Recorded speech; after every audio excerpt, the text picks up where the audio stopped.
Prit më për të folë çere kori, sy në rryra. Personi ka emër dhe mbi emër, më ka kërkuar në atë që të kam dërguar ty, ta mbuloj sepse mund të kem kërcënime. E kam bërë publik, jo vetëm te kjo media, po në disa dhe si kandidat, që në prill, lidhur me atë masën preventive. Po ku është prova këtu, zoti Çollaku? Prova është i personi është në dispozicion që të shkojë një oficer i BKH-s dhe t'i thotë këtij zotëris, kë ke parë këtu në Boston që paguan $500. Po ku ka BKH-ja jurisdiksion në SBA më? Ti është shqiptar shqiptare më. Po le të jetë më ai është, nëse ka krimi ka ndodhur në Ja pra. Informacioni që un kam me emër mbi emër personi është se në Boston është bler një zarf, do thotë një vot $500. Tani duhet ndërhyrjen e juristit Mala. Çfarë ndërhyrje më çfarë thua? Po jo më po ku është prova këtu? Denis, a do flisni? Po dakor më po. Ato zgjuar trokasi më vëlla. Jo më jo po është prova. Ndërhyrje, unë është djalë. Unë prandaj thash ta kaloj me stil të miqësisht sepse nuk është prova. Ky është pretendim. Dëgjoj, paragjykimet atëherë pranojnë vëlla. Po ku është prova? Është njësoj. Kjo pra është prova ime. E di sa mesazhe nisin nga emigrantët mua. Po çfarë do ti? Po çfarë është prova? Çku ta verifikoj unë që ajo që thotë është vërtet? A ke seriozisht? Ore, unë jam deputet i Do parlamentit. po e bëj debat se edhe unë jam mbaruar për jurisprudencë dhe vetëm provë s'po kjo. Mund t'jetë një mini indicje.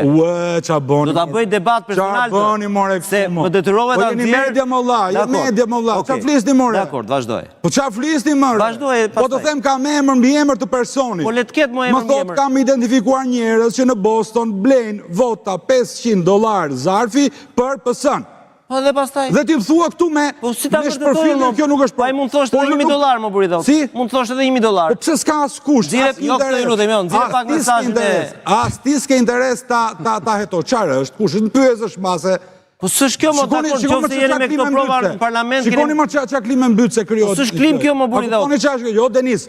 Kjo bota thonë italianët është bërë me shkallë. Okej, mirë, unë nuk flas më se bile jakush mesazhi, ule pak, zvogloje pak.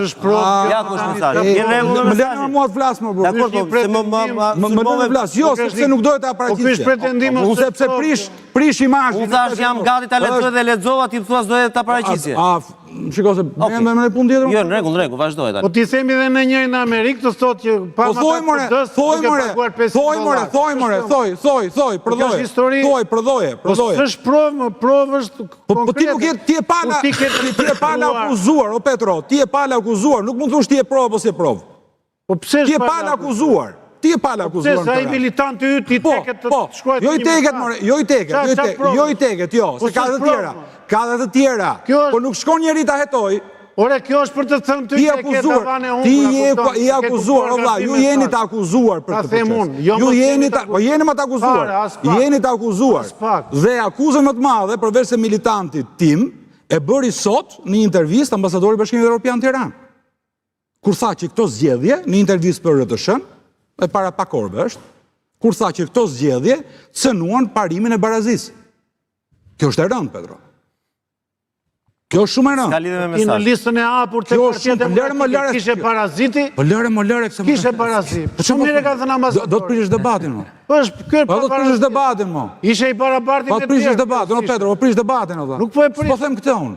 Po ti thua më ka dërguar njëri Ambasadori dashkët bëhet tjetër atë, po është etike për televizion. Ambasadori i Bashkimit Evropian sot ka thënë që këto zgjedhje janë mbajtur me kushtet prishura të barazisë. Një ndër dy shtyllat, sipas USB-Odirit dhe kartës së traktatit, si quhet ai, i zgjedhjeve, është kushtet lira dhe të ndershme. Pra kur prishet ambasadori i Bashkimit Evropian, thotë që të paktën këto zgjedhje u prish në kushtet e barazisë, një nga shtyllat e zgjedhjeve ka rënë. Thotë presim raportin e USB-Odirit, ku do ta respektoj, dhe kjo histori nuk shkon pa sanksione për Shqipërinë. Dhe ne jemi në proces